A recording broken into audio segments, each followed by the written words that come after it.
हिडिंबा राक्षस जाति की मायावी महिला थी। हिडिंबा और भीम के संबंध में अलग अलग कथाएं मिलती है। उन्हीं में से एक कथा यहाँ प्रस्तुत है। मित्रों, वीडियो पर अंत तक बने रहे और कहानी को गौर से सुनिएगा और चैनल को सब्सक्राइब कर लीजिएगा। तो चलिए कहानी को शुरू करते हैं। पांचों पांडव लक्षागृह से बचने के बाद एक रात जंगल में सो रहे थे और भीम पहरा दे रहे थे। जिस जंगल में सो रहे थे वह जंगल नरभक्षी राक्षसराज हिडिंब का था। उसकी पुत्री का नाम हिडिंबा था। हिडिंब ने हिडिंबा को जंगल में मानव का शिकार करने के लिए भेजा। हिडिंब जब जंगल में गई तो उससे भीम को पहरा देते हुए देखा और बाकी पांडव अपनी माता कुंती के साथ सो रहे थे। भीम को देखकर हिडिंबा मोहित हो गई और मन ही मन उससे विवाह करने का सोचने लगी। वह भेष बदलकर भीम के समक्ष प्रस्तुत हो गई और तभी वहां हिडिंब आ धमका।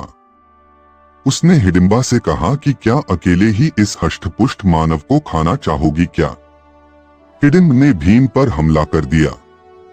हिडिंबा ने इस हमले में भीम का साथ दिया। फिर भीम और हिडिंब में भयानक युद्ध हुआ। अंत में हिडिंब मारा गया।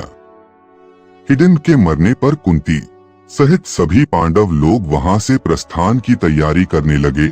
इस पर हिडिंबा पांडवों की माता कुंती के चरणों में गिरकर प्रार्थना करने लगी, हे माता, मैंने आपके पुत्र भीम को अपने पति के रूप में स्वीकार कर लिया है।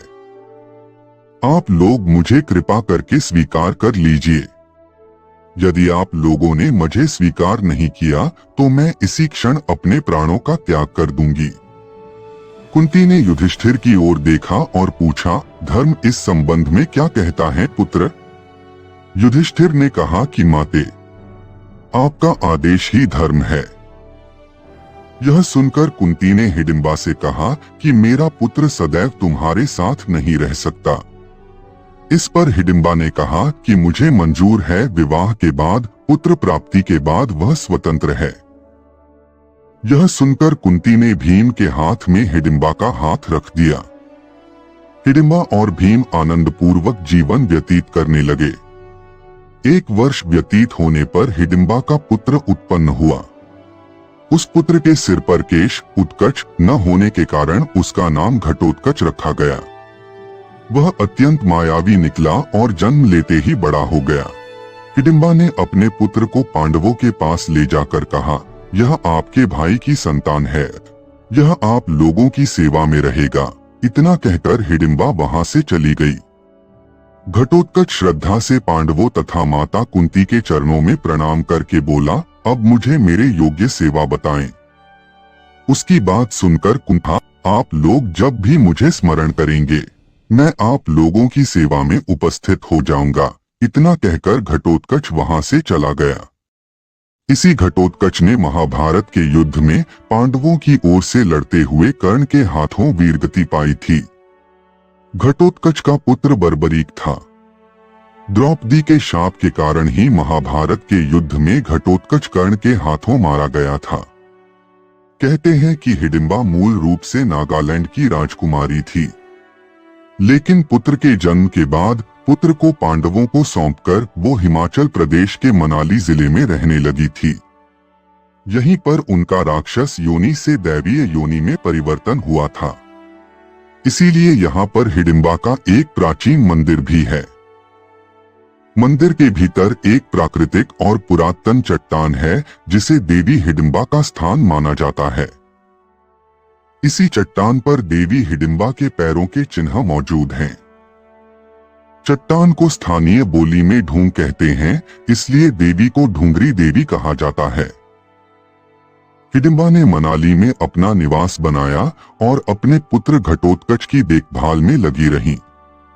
उनके पुत्र घटोत्कच ने मायावी शक्तियों में दक्षता प्राप्त की और पांडवों के लिए एक महत्वपूर्ण सहयोगी बन गए। घटोत्कच अपनी विशालकाय और मायावी शक्तियों के कारण महाभारत के युद्ध में कौरवों के लिए एक बड़ी चुनौती बन गए थे। महाभारत युद्ध में जब कर्ण अपनी शक्ति से पांडवों को भारी क्षति पहुंचा रहा था, तब श्री कृष्ण ने घटोत्कच को युद्ध में उतारने का सुझाव दिया।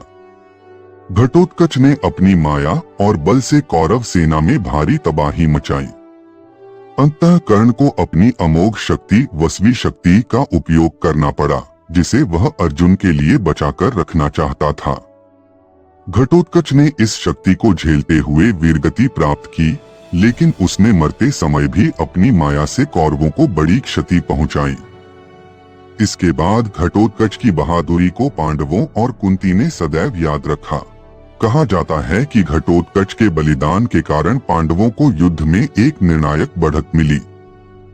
हिडिंबा हालांकि इस समय पांडवों से अलग रह रही थीं, लेकिन उनका मन सदैव अपने पुत्र और परिवार के साथ जुड़ा रहा।